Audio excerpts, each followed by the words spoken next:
Donc, bonjour à toutes et tous, chères auditrices et chers auditeurs, et bienvenue à ce balado. Comme vous le savez, toutes les questions d'environnement, changement climatique, transition énergétique, biodiversité impliquent de plus en plus d'aspects financiers.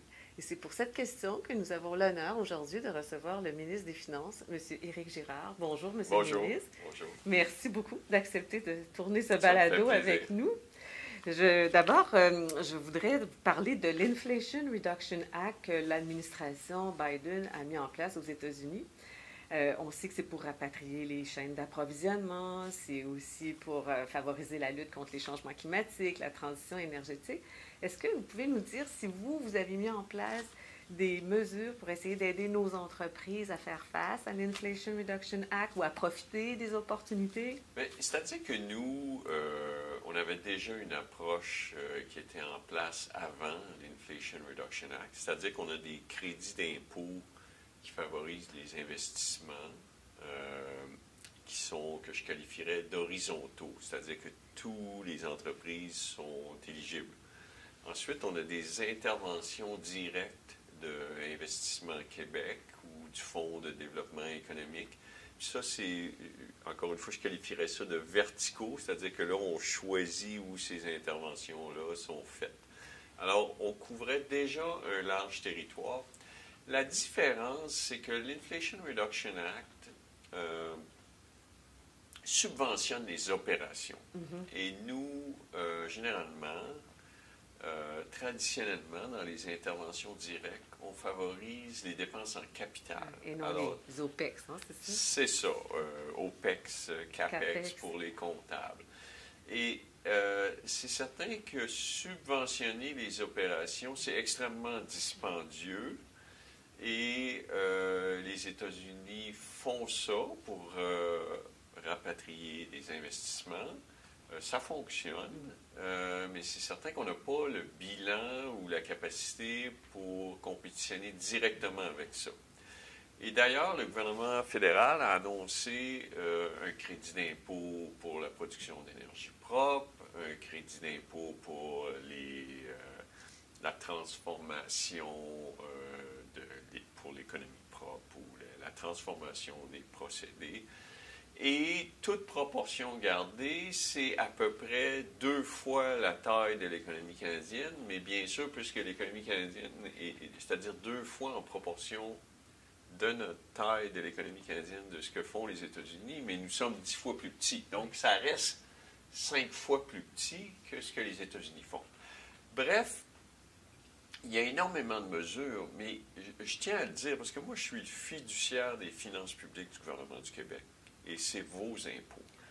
Et subventionner les opérations, ça doit être fait avec parcimonie, justesse, et c'est extrêmement dispendieux, onéreux, et lorsque ça doit être analysé cas par cas, et il faut être certain que les retombées, et puis oui, on peut inclure des retombées larges, des bénéfices au niveau de l'industrie, puis des bénéfices sociaux, mais il reste que on a une responsabilité de s'assurer que les fonds publics sont bien dépensés. Oui, parce que les coûts d'exploitation, les coûts d'opération, ça peut s'arrêter. Mais à la base, ce sont des subventions aux entreprises extrêmement dispendieuses. Oui. Très bien. Vous avez assisté à la COP 15, la conférence sur la biodiversité. C'était une première. Moi, je vous ai vu, puis je me disais, oh, il se passe quelque chose si notre ministre des Finances assiste à la COP 15 sur la biodiversité. Puis le premier ministre Legault a annoncé le plan nature, hein, Oui. pour mettre en œuvre le cadre mondial qui a été élaboré, ou en tout cas conclu à cette COP, le cadre mondial 2030. Et puis, votre budget de 2023 prévoit des investissements de 443,4 millions de dollars pour mettre en place là, le fonds, le plan nature. Est-ce que vous prévoyez de l'aide pour les entreprises pour annoncer là, la protection des aires protégées ou autre? Est-ce que vous pensez qu'il y aura suffisamment, presque 443-44 millions, c'est beaucoup. Est-ce que vous pensez que c'est suffisant pour atteindre les objectifs de l'éventuel plan nature? D'abord, en finances publiques, c'est jamais assez. Vous devez savoir là, que c'est jamais arrivé en 5 ans de ministre des Finances que les gens disent qu'il y en avait assez. C'est vrai. Alors, mais ce qu'on doit comprendre, c'est qu'au Québec, on a un plan de lutte de réduction de gaz à effet de serre, qui est la première responsabilité. On a des cibles ambitieuses, réduire de 37,5 par rapport à 1990 en 2030. Il y a un plan associé à ça, un plan pour une économie verte qui est réévalué à chaque année. Ensuite, nouvelle responsabilité, l'adaptation au changement climatique. Il y a des sommes dans le plan dédiées à ça, c'est important. Avec la COP 15, nouvelle responsabilité, une troisième, la biodiversité. En tout, dans le dernier budget, il y avait 1 milliard. Il y avait le fonds bleu, puis il y avait le plan nature, mais grosso modo, c'est une enveloppe d'1 milliard sur 5 ans pour la biodiversité. C'est un début. Il faudra faire plus. Il y a toute la question des aires protégées. Alors, il y a une reconnaissance de l'importance de ça. Est-ce que on va avoir besoin d'autres sommes?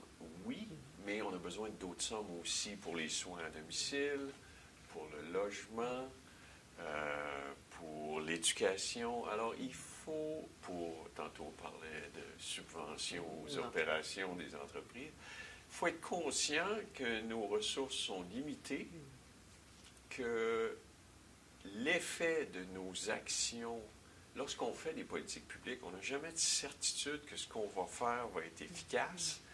Donc, ça veut dire qu'on a une responsabilité d'agir, mesurer, s'assurer que ce qu'on fait est bon, bien allouer les ressources. Et la biodiversité, c'est extrêmement important. La COP 15 l'a souligné. Il y aura d'autres sommes, mais par exemple, là, on discute beaucoup du caribou forestier, puis là, il y a les feux de forêt. Donc, avec ça viendra des responsabilités financières, de l'aide. Je vous dirais que s'il y a une constance depuis que je suis en poste, c'est que les besoins excèdent de loin les moyens. Oui, assurément. Et puis, on voit à quel point c'est exigeant pour vous. Dans le cadre de la COP 15, je ne sais pas si vous avez vu qu'on s'est intéressé à la divulgation des risques, risques reliés à la biodiversité. Puis, il y a l'International Sustainability Standards Board, qui a une antenne à Montréal, qui s'occupe d'élaborer toute la question du cadre référentiel pour la divulgation des risques climatiques, mais on s'attend à ce qu'il y ait un cadre référentiel, un projet de cadre référentiel. On est supposé avoir 2 règlements publiés, clairs. Ce mois-ci? Oui. Alors, j'imagine ça, c'est bientôt. C'est sur les changements climatiques, puis c'est un peu l'autre général. Un qui est une divulgation générale, puis l'autre qui est sur la divulgation des risques. Changement climatique. Oui. Puis on s'attend à ce qu'ils fassent la même chose, un cadre référentiel, un projet, parce que là, ce qui va être adopté, ça sera l'adoption, si j'ai bien compris, mais un projet de divulgation de risques, de cadre référentiel pour la divulgation de risques à l'automne sur la biodiversité. Exact. Donc, on s'attend à ça aussi. Alors, eux, ils appellent ça Nature Disclosure, puis Climate Disclosure. Et tout ça, ça peut paraître extrêmement abstrait pour les gens qui entendent ça. Moi, je vous dirais qu'il y a 2 choses là-dedans. Il y a ce que j'appellerais les mesures défensives, c'est-à-dire qu'on oblige, c'est peut-être pas le bon mot, on encourage les entreprises à divulguer leurs risques climatiques. Et ensuite, il y a des mesures offensives où on encourage les entreprises à divulguer leur plan de transition. Et les 2 amènent des incitatifs à des meilleurs comportements. Si je fais le parallèle avec ce qui s'est passé au niveau de Bâle III des institutions financières après la crise financière, des obligations de divulgation de capital et liquidité dans les institutions financières a amené une course, puisque tout le monde devait divulguer sa position de capital et de liquidité, a amené l'ensemble des institutions financières à avoir plus de capital et de liquidité. Alors, l'objectif ici, c'est que si tout le monde dévoile son plan défensif divulgation des risques, son plan offensif de transition énergétique ou climatique, que tout le monde va converger vers les meilleurs de l'industrie pour ne pas se faire identifier comme un maillon faible. Alors, ce sont des incitatifs qui fonctionnent et là, on divulgue les règles et puis ça va avoir un impact important. Oui, puis ça sera uniforme, hein? C'était ça l'objectif, là. Oui, l'uniformité, c'est pas gagné encore. Non, à travers ça, je le vous monde. confirme là, que l'uniformité, ça va être un débat. Oui, sûrement, puisque les institutions financières nous disent, mais nous, on veut pouvoir comparer des pommes avec des pommes, là. Oui, donc, puis les États-Unis, la comptabilité internationale, c'est pas toujours gagné. Là. Mais merci pour votre explication offensive, défensive. Je ne l'avais jamais entendu. Ça vient de Mark Carney, là. J'en suis pas l'auteur. OK, merci. Il y a des travaux de recherche qui proposent des méthodologies pour accorder une valeur à la nature. Est-ce que au sein du gouvernement, on est rendu là ou pas encore sur... Humblement, non. Oui. On est au courant des travaux, puis on écoute ce qui se fait. Mais je pense qu'au niveau où nous sommes, au Québec, c'est qu'on a un plan détaillé de lutte au changement climatique, où les mesures sont identifiées, leur coût, leur impact sur nos cibles. Le plan est révisé à chaque année. Alors, on a une grande transparence sur ce qu'on fait dans notre lutte au changement climatique. La nature, on n'est pas encore là, bien humblement. Très bien, merci. C'est très transparent, c'est très bon. Votre budget 2023 prévoit qu'il y ait 500 millions qui vont être investis dans le fonds bleu. Oui. C'est intéressant. Hein? On a les changements climatiques maintenant, on a le fonds, la biodiversité. Voilà. L'eau, le fonds là, bleu, ça fait partie de la biodiversité. Ah oui, OK. Parce que selon moi, oui. Oui, OK, c'est intéressant. Peut-être que les définitions, mais pour moi, le plan nature, le fonds bleu, ça fait partie la protection du caribou, les aires protégées.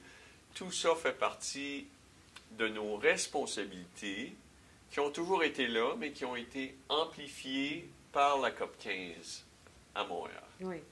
Pour moi, c'est la décennie, hein, non seulement les changements climatiques, mais la décennie de l'eau, la décennie de la biodiversité. Alors, oui. Avec le fonds, justement, je veux vous entendre sur le fonds bleu. Comment pensez-vous assurer le financement à long terme? On sait qu'il va y avoir la redevance sur l'eau, mais comme nos entreprises sont toujours des championnes, puis elles vont réussir à réduire leur consommation d'eau, à moyen terme, long terme, il va y avoir moins de revenus pour alimenter le fonds, provenant de la redevance, parce qu'il y a toutes sortes d'autres sources, si j'ai bien lu, pour alimenter le fonds bleu. Comment pensez-vous faire là, pour... Mais je pense que les entreprises réduisent leur consommation d'eau suite à l'introduction d'une redevance, c'est un comportement optimal. Il n'y a pas de problème avec ça. C'est certain que lorsque le produit est gratuit, ça incite à une surconsommation, surutilisation, et donc il n'y a pas d'enjeu idéologique avec le fait que l'introduction de la redevance réduise la consommation d'eau, des processus d'amélioration, recyclage de l'eau utilisée. Alors,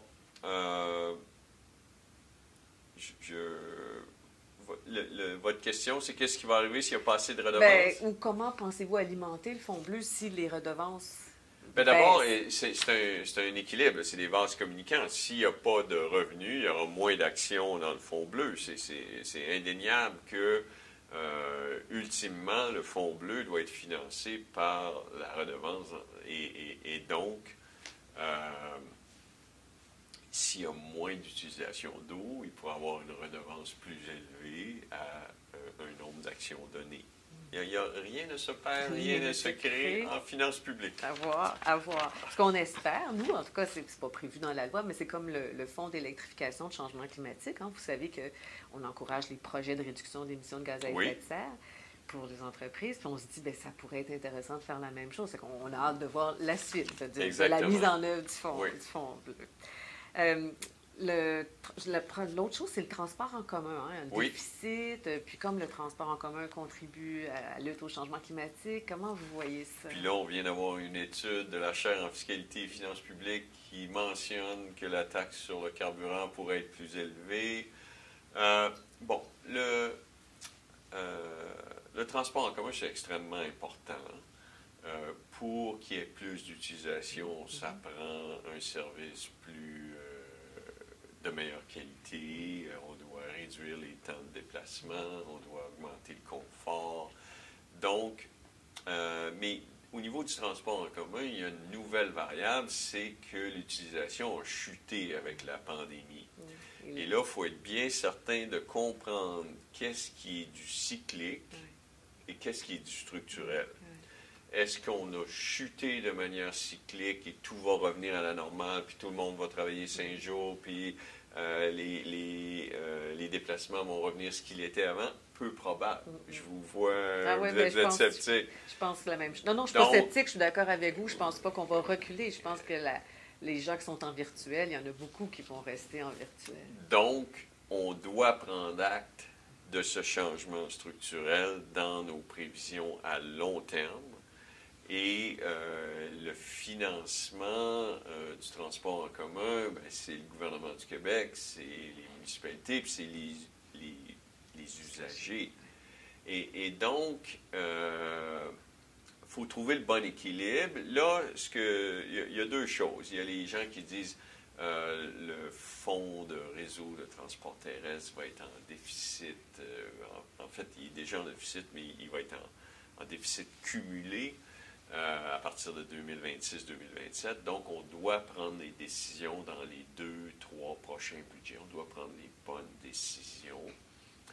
Et il y a l'arrivée du REM qui va changer la tarification dans la région de Montréal. Puis il y a l'utilisation de la voiture électrique. Alors, puisque la voiture électrique utilise le réseau routier au même titre que la voiture non électrique, mais qu'elle ne paie pas de taxes sur l'essence, ça dépend, il y a des voitures hybrides, etc., bien, il y a des ajustements à faire. Alors, c'est très important de faire ces réflexions-là calmement, intelligemment, parce que les décisions qu'on va prendre ont des impacts à long terme. Alors, je vous dirais que le problème de sous-financement est bien identifié, puis que les solutions de financement sont énumérées, mais non priorisées. Ah, c'est très bien exprimé. Oui, il y a des... puis des fois, il y a des idées qui sont mentionnées, puis là, on les rejette tout de suite. On dit non, ça n'arrivera pas. Et il faut faire attention. Il ne faut pas rejeter les idées dès qu'elles sont mentionnées. Il faut garder l'ensemble des opportunités à l'étude et bien réfléchir. Au Québec, on n'utilise pas beaucoup les péages sur les routes. Par contre, là où on l'utilise, ça semble apprécié. Est-ce que c'est apprécié ou toléré? Puis moi, on a le concept d'utilisateur-payeur, mais on ne veut pas trop que les usagers payent pour le transport en commun. Bref, c'est vraiment une maximisation sous contrainte et incertitude qui est complexe, très complexe. Il faut faire les bons choix. Et puis, l'arrivée du REM va bouleverser la tarification à Montréal. Et là, ça, c'est le début de cela. On n'a pas encore commencé.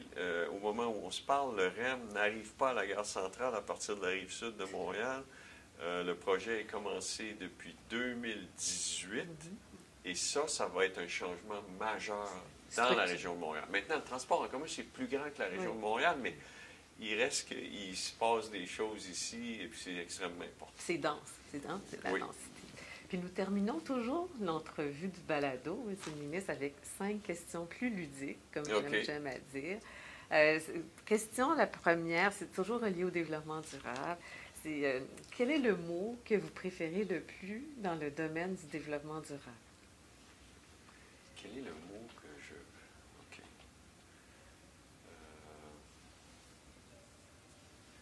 Quel est le mot? Efficacité. Ah, c'est bien. Oui, ben oui.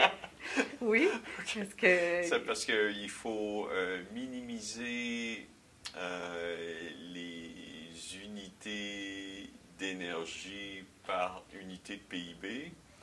et il faut minimiser les émissions de gaz à effet de serre par unité d'énergie. Alors, je m'en tiendrai au mot efficacité. Ben, oui, c'était tout à... Puis surtout quand on parle d'énergie aussi.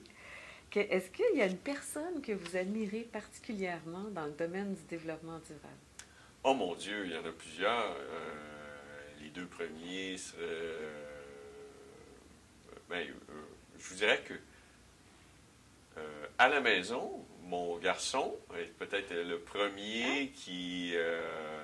mais ma fille, c'est extrêmement important pour ma fille aussi, mais mon garçon a 15 mois de plus que ma fille, a été le premier à vraiment mettre l'accent sur l'importance de l'environnement dans notre contexte personnel. Bravo. Notamment en devenant végétarien en secondaire 5 et il est maintenant à la maîtrise et je me souviens d'avoir dit lorsqu'il a commencé à être végétarien que ça durerait 6 mois et je m'étais royalement trompé. Mais j'admire... pour vraiment répondre à votre question, j'admire Jean-Marc Jancovici, qui vulgarise, qui est un spécialiste du nucléaire français et qui vulgarise les changements climatiques, notamment avec une excellente bande dessinée que je recommande à tous de lire. Alors donc, il va falloir... Jean-Marc Jancovici. Alors, on va le lire. Puis c'est un bel hommage à votre fils aussi, ce que vous dites, vraiment. Sur une échelle de 1 à 10, où croyez-vous que le Québec en est dans son développement durable? Ah, ça, c'est une excellente question, sur une échelle de 1 à 10. Je dirais qu'on est à 6. Oh, quand même, oui. Oui, parce qu'on est à 60% de nos objectifs de réduction de gaz à effet de serre. On a identifié 60% de la réduction de la cible. Et soit dit en passant, la moyenne de la classe, c'est pas 8. Hein? La moyenne de la classe au Canada, c'est probablement 4. Alors, on est les meilleurs au Canada, mais on est à 6. Il nous reste du travail à faire, la biodiversité, l'adaptation au changement climatique.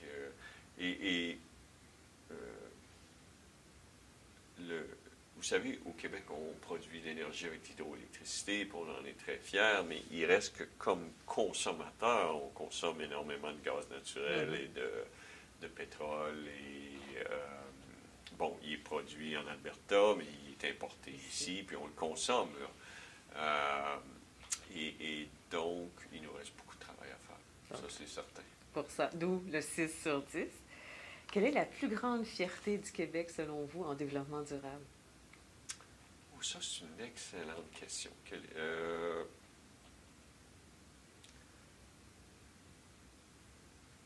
La plus grande fierté.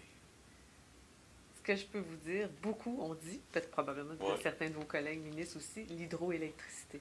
Hein, c'était avant-gardiste d'avoir prévu ça. Oui, c'est certainement une excellente réponse, mais puisque ces décisions-là ont été prises avant que je sois au gouvernement, j'aurais préféré vous donner une action de notre gouvernement.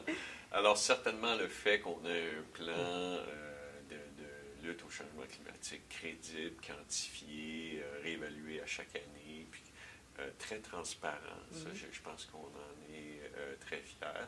Je pense que l'outil qui est sous-utilisé, c'est la bourse du carbone. Dans le sens qu'une bourse, ça fonctionne avec une allocation optimale des ressources entre les partenaires, mais là, on a juste 2 partenaires. Idéalement, il y aurait plus d'États ou de provinces dans la bourse, et celle-ci serait optimale. Moi, et là je vais dire ça, puis il ne se passera rien, mais dans un monde idéal, la Saskatchewan et l'Alberta seraient dans la bourse du carbone et les réductions de gaz à effet de serre sur le territoire couvert par la bourse seraient moins chères en Alberta et en Saskatchewan qu'au Québec, puisque nous avons l'hydroélectricité. Oui. Puis, on a souvent dit ça, on a toujours dit ça prend d'autres États américains, ça prend d'autres provinces. Quand l'Ontario avait joint, on était heureux, ils se sont retirés. Puis quand le gouvernement fédéral a adopté sa loi sur la taxe, la pollution du carbone, bien, on s'est dit, oh là, ça veut dire qu'il n'y a pas beaucoup d'autres provinces qui vont vouloir adhérer. Donc, espérons qu'il y ait d'autres États américains. Pour en avoir déjà discuté avec mes collègues ontariens, lorsqu'ils se sont retirés, c'était une décision extrêmement populaire politiquement. Je ne suis pas convaincu que d'un point de vue environnemental ou économique, c'était une bonne décision. Maintenant, l'Ontario prend ses décisions pour elle et nous prenons nos décisions. Mais c'est certain que si l'Ontario était dans la bourse, ce serait mieux. Oui, je suis d'accord avec vous. La dernière question, oui. Monsieur le ministre. Si la réincarnation existe, donc je vais vous faire rire, quel est l'animal, la plante ou l'arbre dans lequel vous souhaiteriez être réincarné? Ça fait toujours rire et sourire nos invités. Écoutez, si j'étais réincarné, j'aimerais bien être un joueur de hockey dans la Ligue nationale, mais ça ne donnerait rien pour l'environnement. Alors là, je dois être à côté du sujet. C'est amusant. C'est amusant quand même. Si vous avez un arbre préféré, un oiseau, ça peut être... c'est juste quelque chose qui fait sourire nos auditeurs. Un arbre préféré? Non, j'ai pas d'arbre préféré. Je peux vous dire que j'aime beaucoup... le matin, je marche mon chien, il est extrêmement tôt. 5h45 du matin et il n'y a aucun bruit dans la ville. Et j'aime bien entendre la nature lorsqu'il n'y a aucun bruit dans la ville. Beau. Alors, chaque chant d'oiseau, chaque... bruissement de feuilles. Oui, le vent, la pluie, ça sent bon. Donc, c'est les moments où je suis seul dans la ville puis je marche, c'est précieux.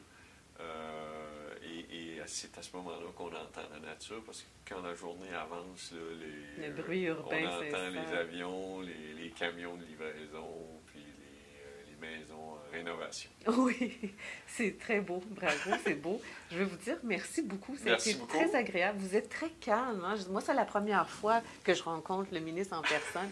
Vous êtes très calme. Très pédagogique aussi, vous maîtrisez très bien le dossier d'environnement, vous êtes le ministre des Finances, donc ça a été très agréable de vous interviewer. Le rôle du ministère des Finances est d'aider le ministère de l'Environnement dans tout ce qui est quantifier les risques, mesurer les politiques publiques. Et pour ce qui est d'être calme, je vous dirais que c'est un métier où il faut être calme quand tout le monde est excité ou énervé. C'est bon de rester calme. Bravo. Merci beaucoup. Merci beaucoup, M. le ministre. Merci beaucoup. C'est un plaisir. Plaisir aussi.